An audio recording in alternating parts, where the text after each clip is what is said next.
Então, vamos lá, nós paramos aqui, né? Estávamos falando sobre a variância. A variância é uma medida de variação. Na última aula, a gente definiu o que é uma variância, tá? Ela é definida assim, né? É a média do somatório da diferença entre os dados e a média, tá? E agora aparece aqui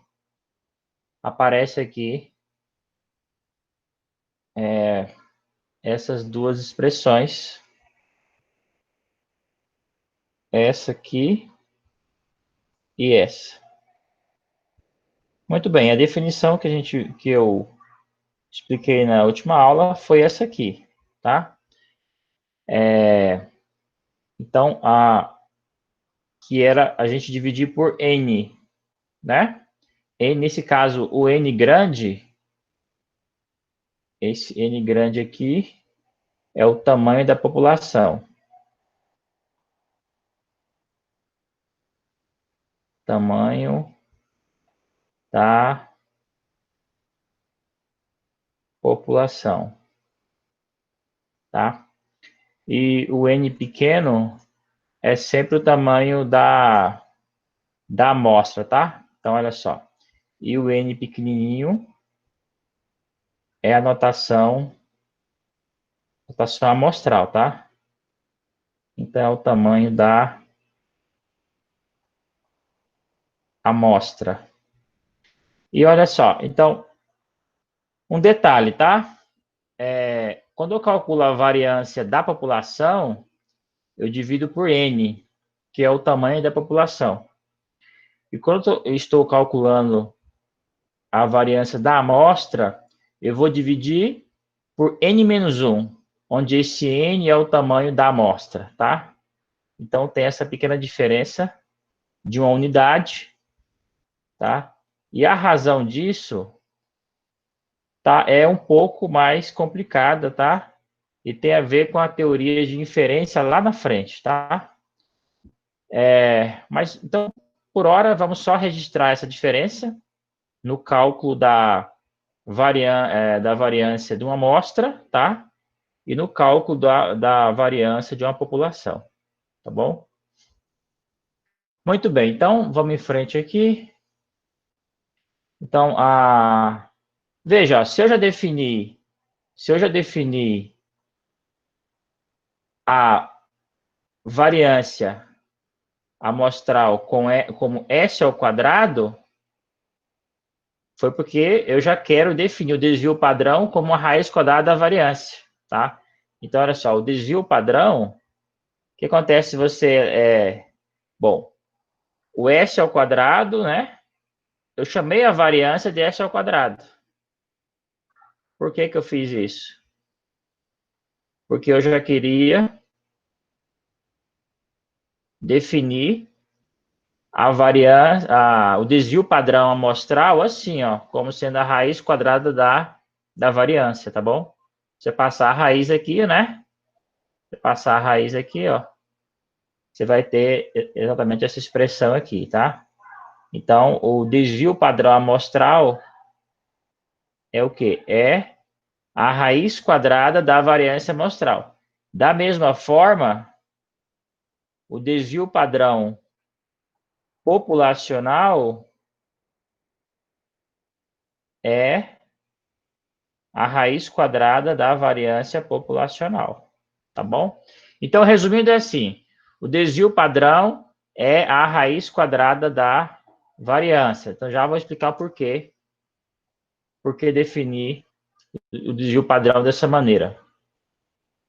E vou explicar também o que faz esse desvio padrão. Mas antes de falar isso, vamos só destacar aqui mais algumas propriedades da variância, tá? Algumas eu já falei, outras eu vou falar agora. Muito bem, então, primeiro, né?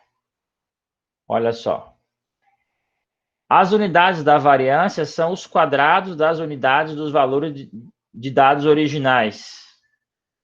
Por que isso acontece?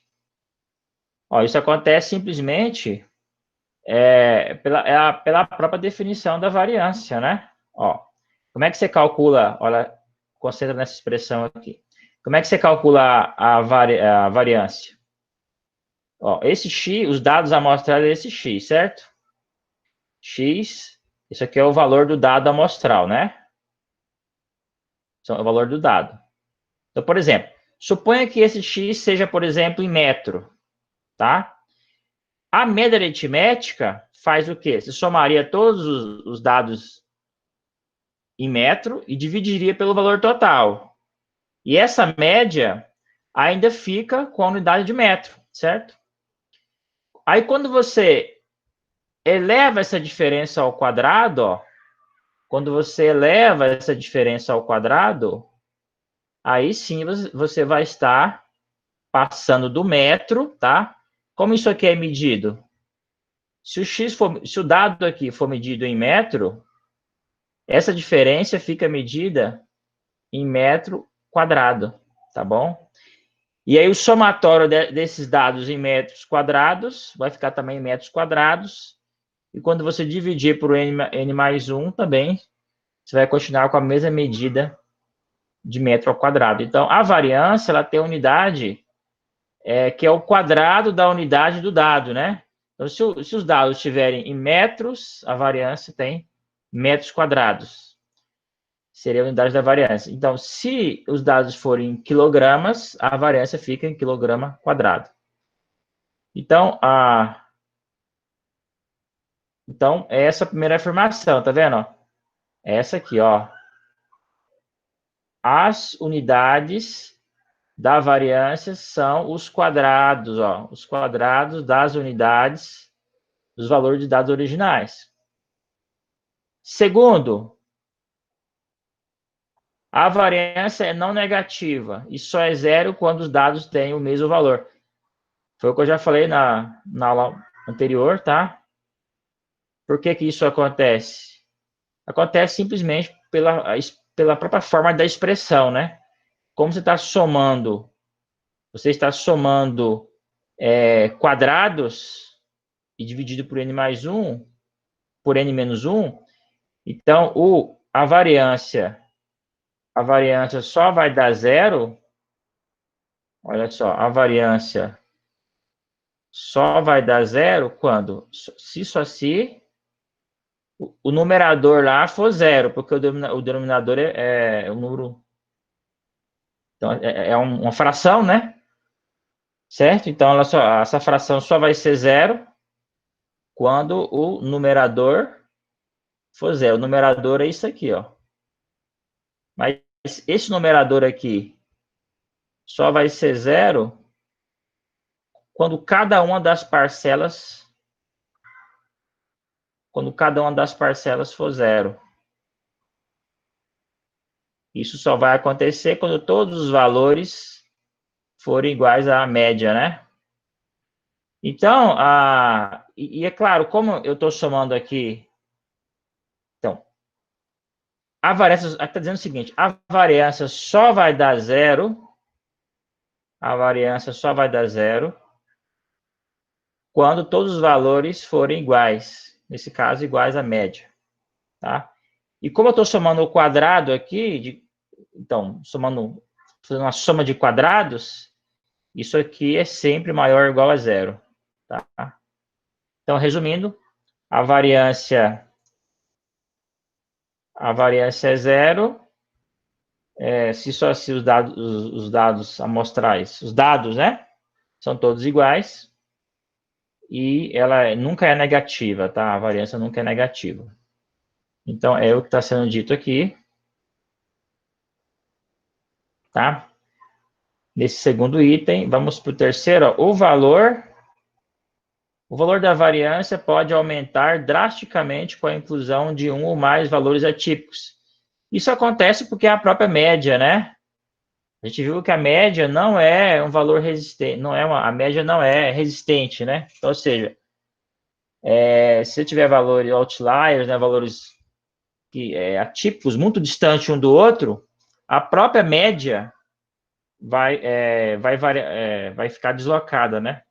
Você tem um certo conjunto de dados. Se você colocar um valor lá muito acima, muito grande, ou muito pequeno, comparado a esses valores que você já tinha calculado a média, o que vai acontecer? Essa média vai aumentar muito. Então, como essa média ela aumenta drasticamente com um valor atípico, a variância também vai sofrer do mesmo efeito, tá? E por último aqui,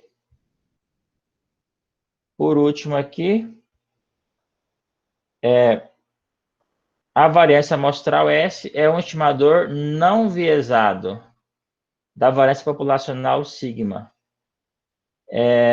Variância, aqui faltou um quadrado, tá, gente? Aqui tá quadrado, aqui quadrado. Matematicamente, isso significa que a variância amostral S não tende para a variância populacional sigma. Esse tende, tá? Você pode pensar no sentido de limite mesmo, tá bom? Então, essa aqui é uma condição mais técnica, tá? Essa aqui é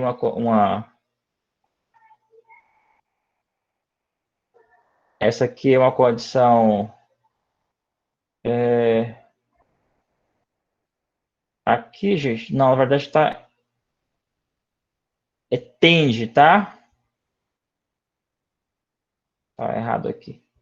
É o desvio padrão, que é o próximo, que não tende, tá? A variância tende.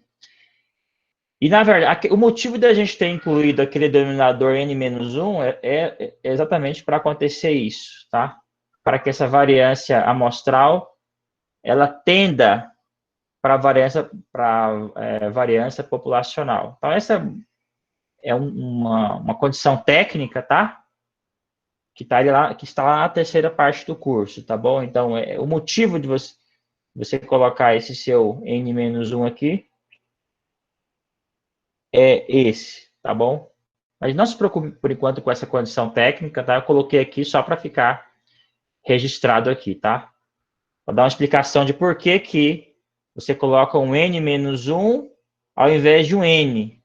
A explicação é a seguinte, é uma condição técnica, tá bom? É uma condição técnica. Para que você tenha uma convergência desejada, tá bom?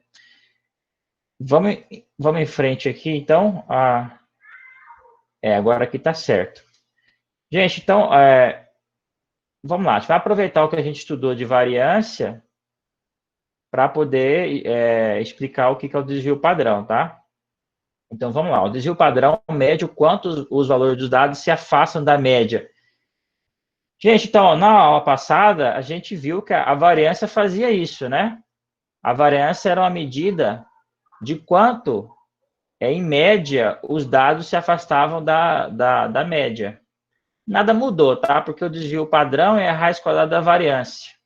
Então, o sentido, então, isso que a gente tinha, essa mesma intuição que a gente usou para entender a variância, tá? Ela continua valendo para a gente entender o desvio padrão, tá? Simplesmente porque o desvio padrão é a raiz quadrada da variância. Nada mudou também em relação a esse segundo tópico, tá? Porque o desvio padrão é o quê? É a raiz quadrada da variância. Então, vale a mesma coisa, tá? Vale o mesmo raciocínio que a gente fez para a variância, tá? Por quê? Porque o desvio padrão é a raiz quadrada da variância. Então, todo esse mesmo raciocínio que a gente fez para a variância, ela vale para o desvio padrão, tá bom?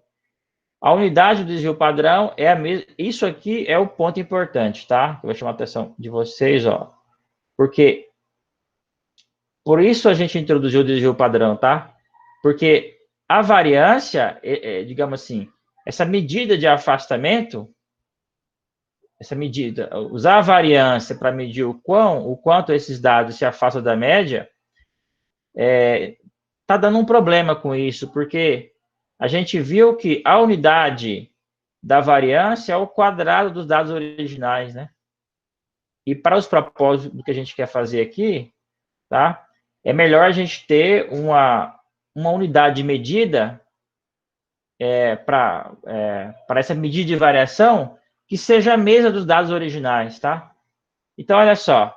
Se você começar com os dados originais, X aqui, ó. Você começou com os dados originais, digamos aqui, metros, né? Quando você calcula a variância, você fica com metros quadrados, não é?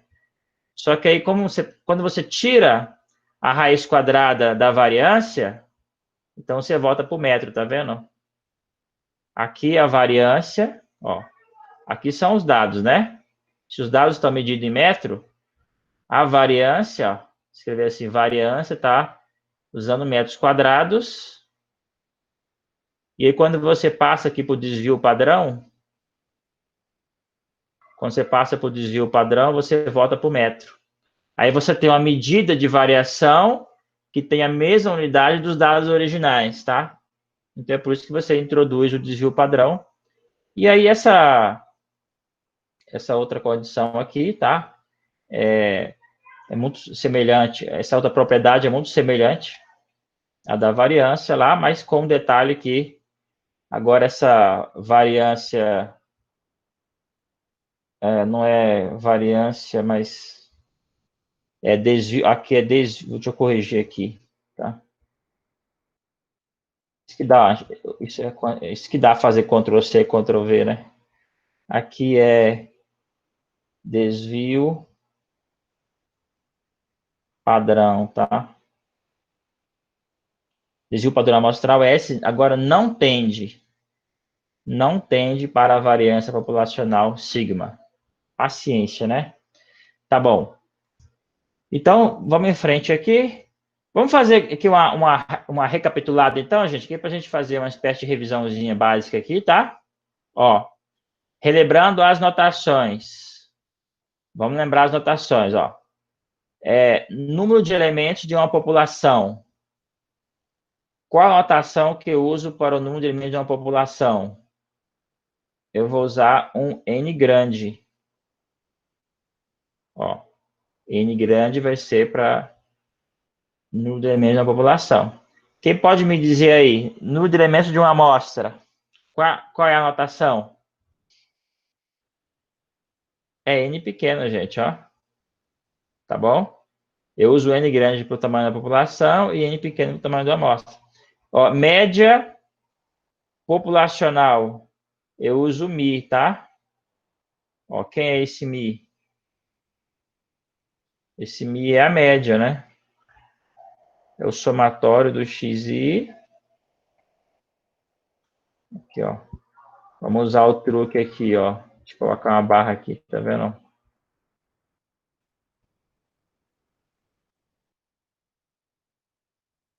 XI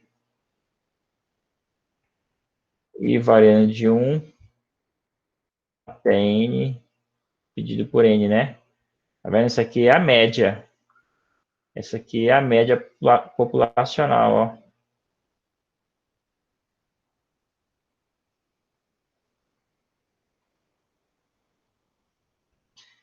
E a média amostral? Aqui. Variância populacional é o S ao quadrado, né? Aliás, populacional, a amostral é o S, né? A população é o S ao quadrado. A populacional é o sigma ao quadrado. E se o desvio padrão então, se a variância populacional é o sigma ao quadrado, qual é a notação para o desvio padrão populacional? É o sigma, porque o desvio padrão é a raiz quadrada da variância. Mesma coisa aqui para o desvio padrão amostral. O desvio padrão é sempre a raiz quadrada da variância. Portanto, quem é o desvio padrão amostral é a raiz quadrada da variância amostral. Portanto, é S. Tá? E é conforme nós definimos aqui, né? O, o S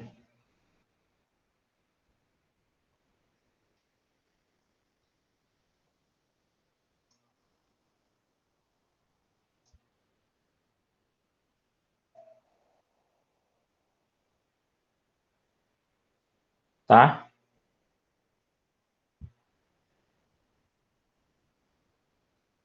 Desvio padrão amostral, desvio padrão populacional. Desvio padrão amostral eu divido por n menos 1, que é o tamanho da amostra menos uma unidade. Desvio padrão populacional eu divido pelo tamanho da população, que nesse caso é n, população finita, n, né? Muito bem, então, gente, vamos em frente aqui. Então, vamos falar aqui, então, da regra empírica para dados com distribuição em forma de sino, tá? Então, olha só, para a gente entender melhor o que está sendo dito aqui, é melhor eu dar um passo à frente e mostrar para vocês a figura. Olha, tá aqui em inglês, tá? Mas não se preocupem, tá? Só o que vai precisar, que a gente vai precisar, vamos precisar apenas dos valores aqui, tá? Então, a gente vai circular aqui esse 99,7%, esse 95% e esse 68%. Então tá, gente, vamos entender melhor, para a gente entender melhor o que está sendo dito aqui, vamos recapitular o que eu já falei sobre os histogramas, tá bom? Então, olha aqui, ó, vamos aqui pegar um histograma.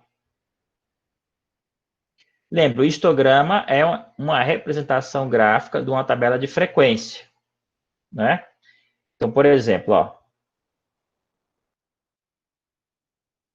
em princípio, isso é um histograma geral, genérico, tá? Não necessariamente eu estou fazendo um histograma com a distribuição normal, tá?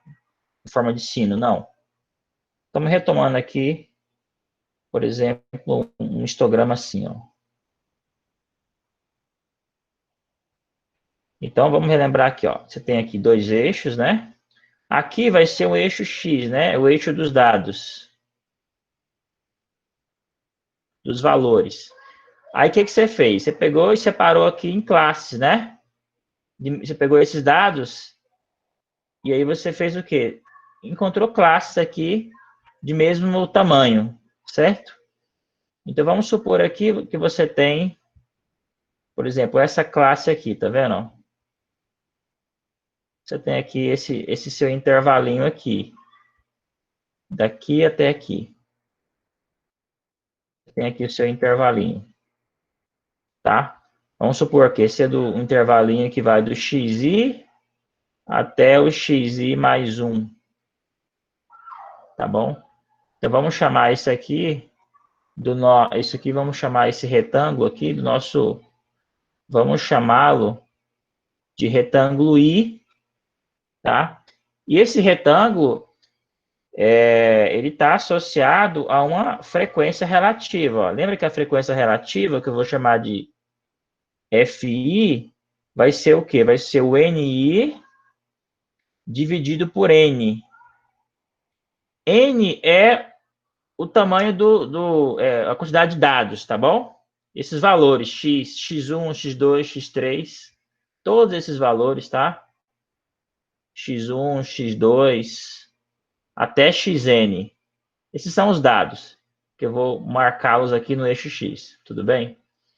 Muito bem, aí você conta quantos desses valores xi caíram nesse intervalo aqui, ó. Nesse intervalo, quantos deles estão entre xi e xi mais 1? Geralmente você faz assim, ó, você pega fechado em xi e aberto aqui em x mais 1, né? Aí você contou quantos tem e obteve a sua frequência relativa, que é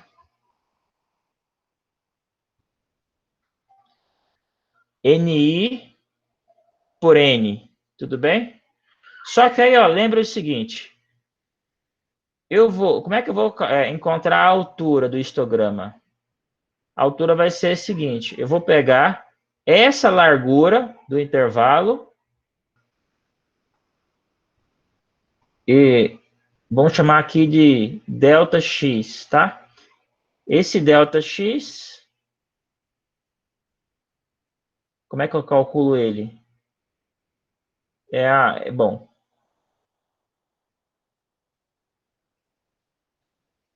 ele é a diferença entre os dois, né? Entre o xi mais 1 menos o xi. Muito bem. E aí, essa altura vai ser encontrada assim, ó, vai ser fi dividido por delta x. Por que que eu faço isso? Eu faço isso de propósito. Por quê? Porque aí, o que que vai acontecer quando eu multiplicar as dimensões desse retângulo? Ou seja, o que que vai acontecer quando eu multiplicar fi dividido por delta x vezes delta x? Vai dar quanto? Vai dar o próprio fi, não vai? Eu vou cancelar esses dois, tá vendo? Isso significa que a frequência relativa vai ser a área, entendeu? Ó, isso significa que o fi, que é a frequência relativa, vai estar representada por quem? Pela área do retângulo I. Área do retângulo. Área do retângulo I. Certo? Muito bem. Agora, a gente sabe também que quando a gente soma todas essas frequências, vai dar quanto? Se eu somar todas as frequências relativas, vai ter que dar 1, não vai? Ou seja, quando eu somo a área de todos os retângulos, vai dar 1. Por quê? Porque o FI é a soma dos NIs por N, né? Então, quando eu somar essas frações, N1 sobre N, mais N2 sobre N, mais N3 sobre N.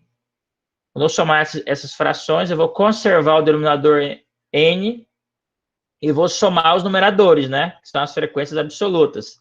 N1 mais N2 mais N3, tarará. E a soma dessas frequências absolutas vai ser N, né? Então, no final, ó, quando eu somo todos os... Quando eu somo todos os... O que acontece? Eu vou trocar o FI. Quando eu pego o NI aqui, tá vendo? Sobre N.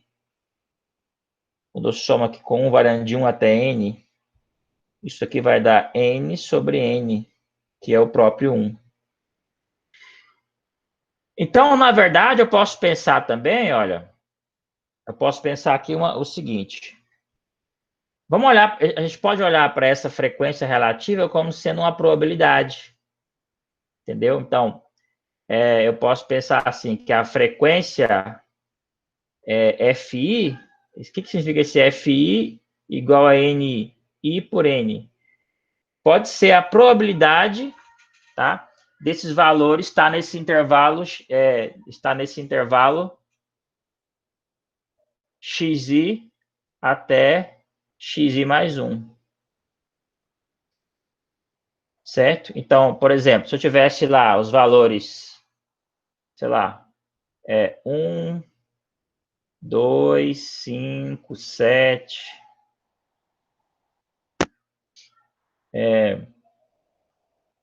sei lá, 7,1, 7,2. Vou separar aqui com ponto e vírgula aqui.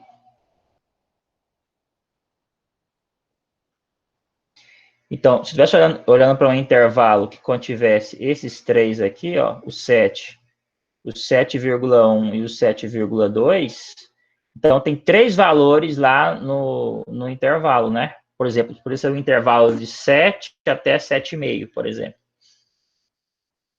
Então, qual que seria a probabilidade desses valores estar nesse intervalo? Seria a divisão, né? 3 pelo total. Nesse caso, 3 sobre 6. Então, esse FI, essa frequência relativa, pode ser encarada como uma probabilidade. Você pode pensar assim. Portanto, né, como esse FI, a frequência relativa, é uma probabilidade, isso quer dizer que a área representa a probabilidade. Esse é o ponto Esse era o ponto que eu queria chegar, tá? A área desse retângulo representa a probabilidade dos valores estar nesse intervalo. Eu posso pensar assim, entendeu? Por exemplo, então eu posso pensar, digamos que esses valores x1, x1, x2, xn sejam os valores de uma variável xi. Poderia ser a altura, por exemplo. Então, você poderia pensar assim, poderia ser a altura de alunos, né? De uma turma. Então, você poderia pensar assim, ó, qual a probabilidade dessa variável, altura, assumir valores entre xi e xi mais 1? Qual é a probabilidade? É exatamente a área do retângulo FI. Então, a área de cada retângulo FI representa uma probabilidade, tá bom? Muito bem, então, o que isso tem a ver com esse desenho aqui? É onde a gente vai chegar agora, tá? Então, suponha que eu tenho aqui uma distribuição agora normal, tá? Aqui, vamos pensar assim, ó. Eu vou pegar agora esses retângulos e deixá-los cada vez mais estreitos. O que acontece quando eu vou diminuindo a largura da base deles? Para quem fez cálculo agora, pode lembrar lá das somas de Riemann, que é exatamente a mesma ideia, né? Quando você define a área abaixo de uma curva pela soma de Riemann, o que você faz com as bases do retângulo, a soma de Riemann? Você vai diminuindo, né? Cada vez você vai diminuindo mais o seu ΔX, não é? É o que você vai fazendo. E quando você vai diminuindo a base desses retângulos, cada vez mais você vai colocando todos os retângulos abaixo da curva, né? Vai surgindo, então, se a distribuição for normal, imagine o seguinte, você tem agora um número infinito de dados, tá? Ou um número muito grande.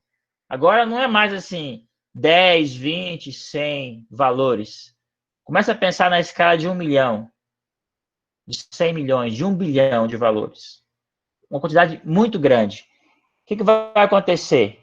Se você tiver uma quantidade muito grande de valores, você pode ir diminuindo aqui a largura, você pode deixar a largura dos retângulos bem pequenininha, que ainda assim vai ter valores lá nesses retângulos, porque você tem muitos valores, entendeu? Então, quando você diminuir aqui cada vez mais, ó, na verdade, ó, você vai ter retângulos tão fininhos, que eles são, se você olhar de longe, eles vão parecer linhas retas. Ó. E aí, quando você fizer aqui, quando você unir o topo desses retângulos, ó, ele vai descrever uma curva, que é essa curva de azul aqui, tá vendo? E aí você continua falando, nada mudou, você continua falando em área, tá? Nada mudou do raciocínio, tá? Você pode ir diminuindo esses retângulos à vontade, tá? E ainda assim o mesmo raciocínio continua valendo. A área de cada retângulo, a frequência relativa de cada intervalo é a área desse retângulo estreito, tá bom? Agora, então, vamos fazer a passagem aqui agora para esse desenho, entender o que ele está falando, ó. Então, aqui você pegou, por exemplo, aqui uma média x barra, tá vendo? A x barra é a média, tá? E aí você calculou esse seu S aqui, é o desvio padrão amostral, tá? É o desvio, esse S é o desvio padrão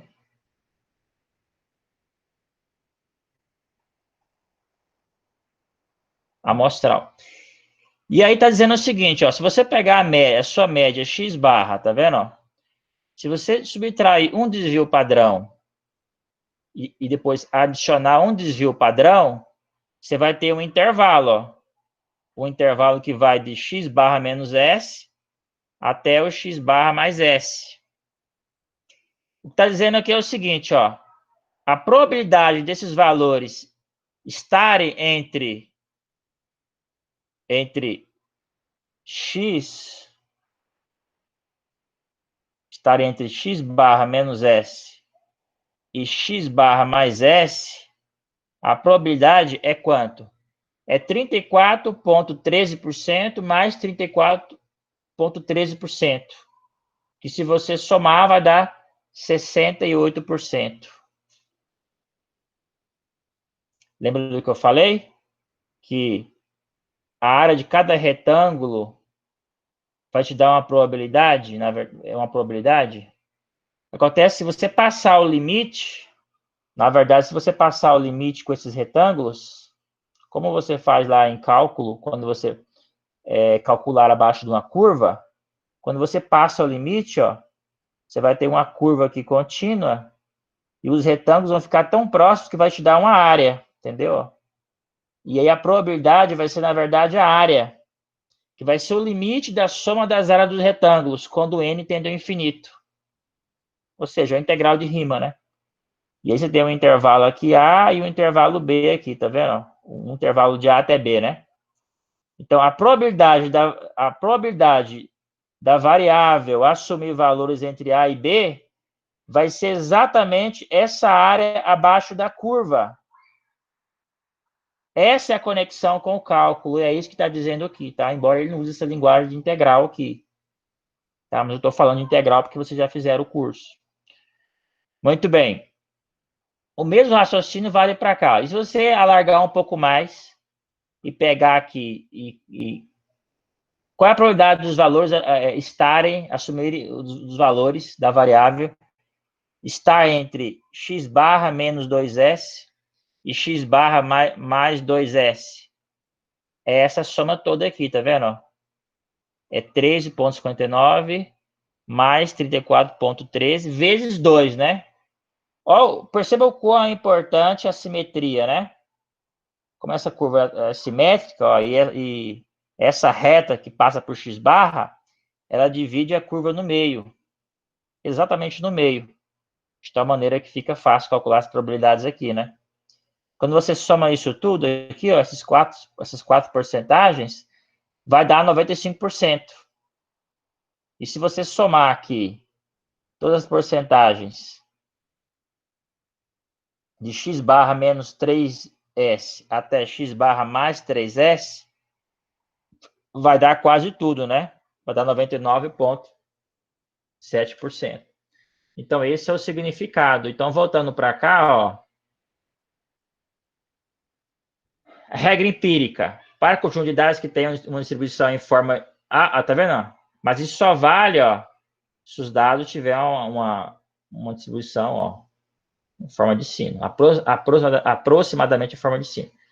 É por isso que diz aqui, ó, cerca de 68% dos valores ficam até um desvio padrão da média. Cerca de 95% ficam até 2 desvios padrões da média, por cima ou por baixo, ele está falando, né?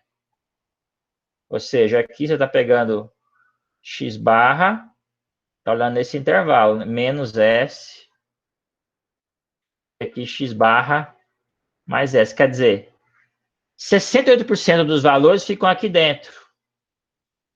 Aqui está dizendo 95% dos valores ficam aqui dentro, ó, x barra menos 2s, x barra mais 2s. E por último, ó, quase tudo, né, 99,7% ficam dentro desse intervalo, ó, x barra menos 3s e x barra mais 3s. Esse é o significado, tá, dessa distribuição em forma de sino. Então, só aqui um exemplozinho prático para a gente entender, ó. Vamos pegar esse exemplo aqui, esse do livro do Triola, tá? Exemplo, ó. Então, os scores de QI têm uma distribuição em forma de sino. Então, esses testes de QI, gente, esse QI é aquele coeficiente de inteligência, né? Ele já é construído de tal forma que o modelo dele é a distribuição normal, ou seja, ele é construído de tal maneira que as pessoas, a maior parte das pessoas, né, tem lá um QI de 100, né? E aí você tem as pessoas que, uma quantidade menor de pessoas tem um QI acima de 100 e uma quantidade menor abaixo de 100, mas a maioria das pessoas possui, segundo esse teste, elas têm um QI que fica aí mais ou menos centrado em 100, né? E aí é conhecido, então, ó, isso é dado, ó, é conhecido que esse QI, esses testes, né? Eles têm uma distribuição em forma de sino. Muito bem, então tem uma distribuição normal, né? Qual é? E aí é o seguinte, e aí esses são os parâmetros dados, ó, a média é 100 e o desvio padrão é 15. Qual é a porcentagem de score de QI entre, aí pergunta, ó, qual é a porcentagem de scores de QI entre 70 e 130? Ó, entre 70 e 130. Então, é como se tivesse assim, ó, eu estou com 100 aqui, ó, e aí eu venho para cá, né? Pá, né? Então, de 100 você pega aqui, tira 30, dá 70. E aí você, aqui, a média é 100, né?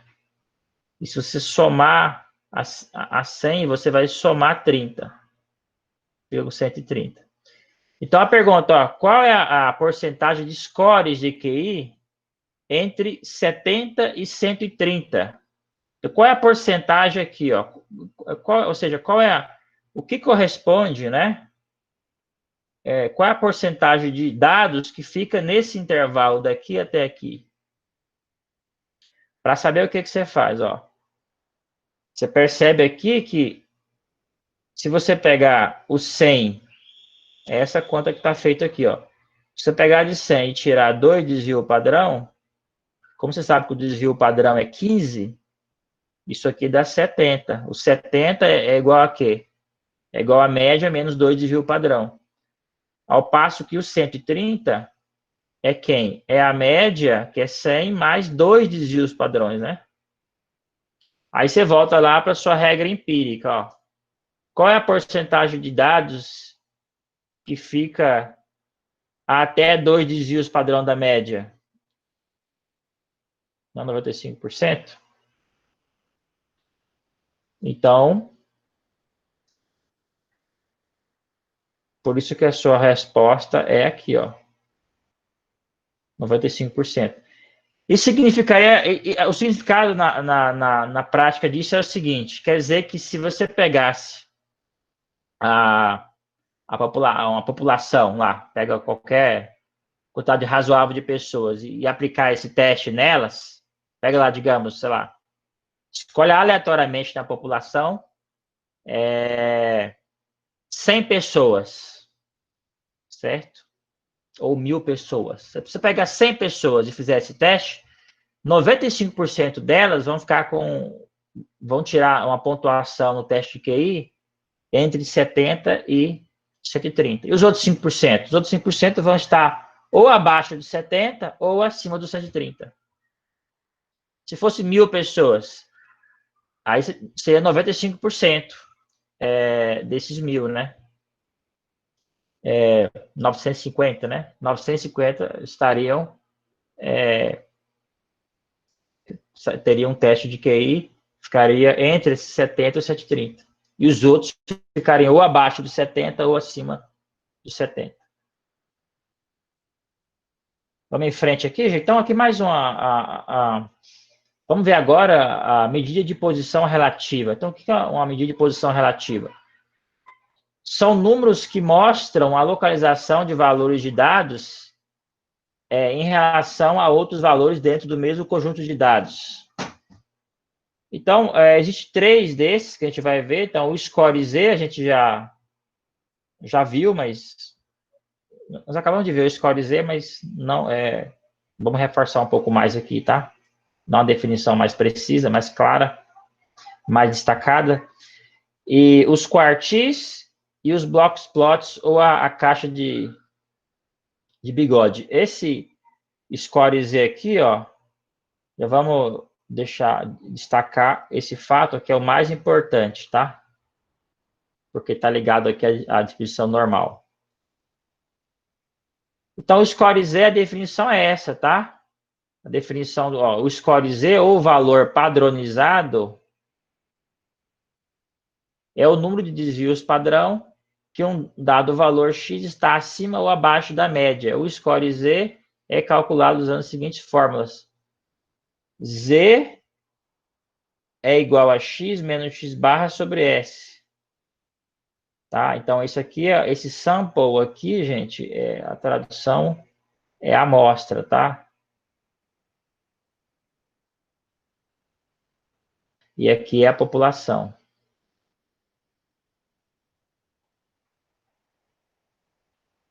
População. Então, é basicamente o que a gente estava ali. Agora há pouco a gente estava olhando para coisa assim, não era? X menos um desvio padrão, digamos, X menos. Parei um pouco, gente. Deixa eu pegar exatamente aqui a expressão que a gente estava usando. A gente estava usando X menos S.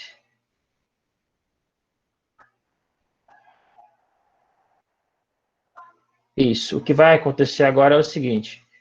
A gente vai querer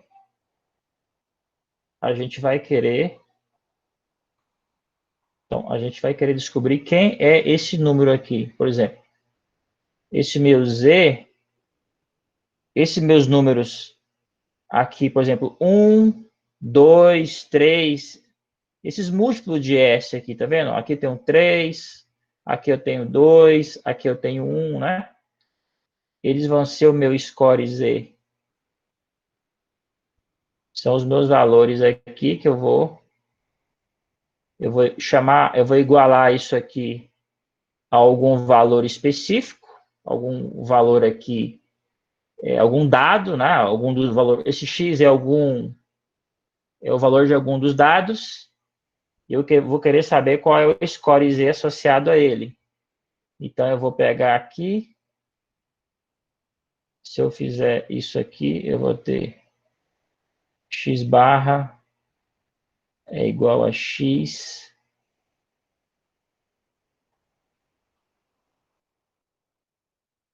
X barra, isso, é igual a X mais um ZS, né? Então, ou seja, o X barra aqui, isso, menos o X, menos X,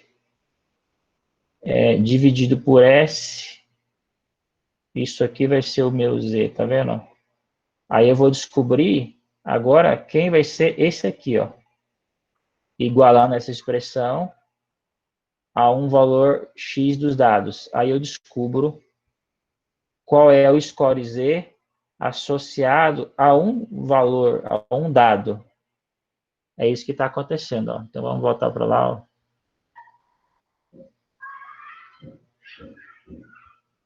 É por isso que eu estou com essa expressão aqui, tá vendo?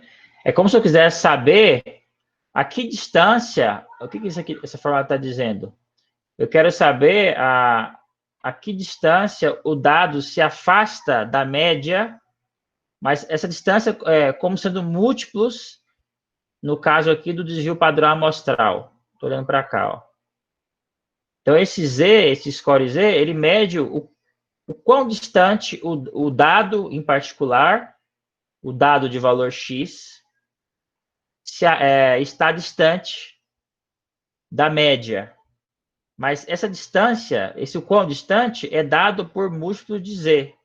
Por exemplo, se esse Z valer 2, então ele está o que eu digo assim, o valor Z está está a 2 desvio padrão da média, entendeu? É uma espécie de distância, mas distância medida uma distância que é medida usando o desvio padrão como unidade de medida, tá certo? Essa a interpretação. No caso aqui é para amostra, e no caso aqui, então, se é amostra, eu vou usar o S, que é o desvio padrão da amostra, e se é a população, eu vou usar o sigma, que é o desvio padrão desvio padrão populacional.